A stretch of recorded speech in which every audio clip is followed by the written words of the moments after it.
सर्वांना सप्रेम नमस्कार।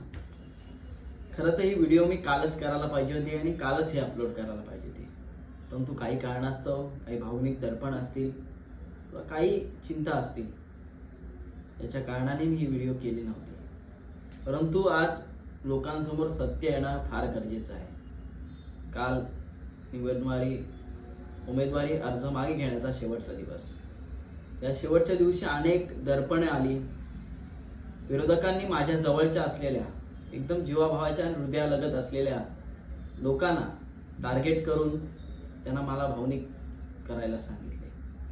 परंतु त्या दडपणातून सुद्धा दहावीर महाराजांनी दिलेल्या आदेशाचं पालन करत मी माझ्या संपूर्ण गरीब गरजू आणि मतदार बंधू भगिनींसाठी माझा निर्णय ठाम ठेवला।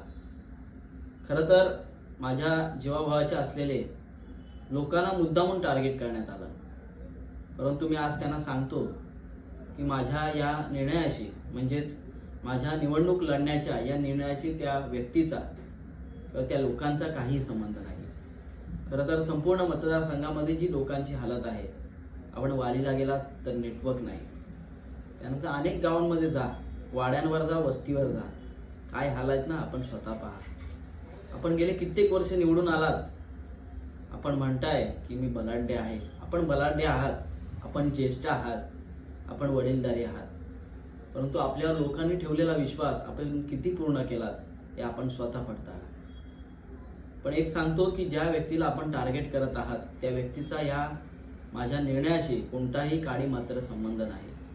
आणि आज जरी त्या व्यक्ती माझ्यापासून रुसल्या असतील, होय रुसल्या असतील, मी बोलणार नाही की त्या माझ्यापासून लांब गेल्या, कारण रक्ताचं नातं नसलं तरी मनाचं, हृदयाचं नातं आहे।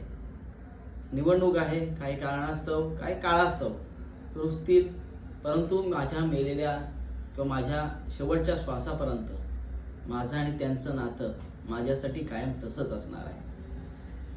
काल मला अनेक ऑफर दिल्या गेल्या, सांगितलं गेलं ठेका देतो, कॉन्ट्रॅक्ट देतो, कंपनीत लावतो, तुझ्या ह्या इच्छा पूर्ण करतो, तुझ्या त्या इच्छा पूर्ण करतो, अनेक लक्षाची ऑफर दिली, लक्ष म्हणजे पैसे।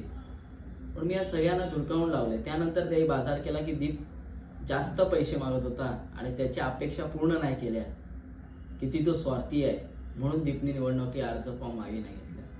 अहो जर मी पैशाचा स्वार्थी असतो ना तर कधीच विकलो गेलो असतो। पण मला माहिती आहे की आज जर विकलो गेलो तर पूर्ण सत्याचा हार होईल आणि असत्य विजय होईल। त्यांना सुद्धा माहिती आहे की दीपनी घेतलेला निर्णय हा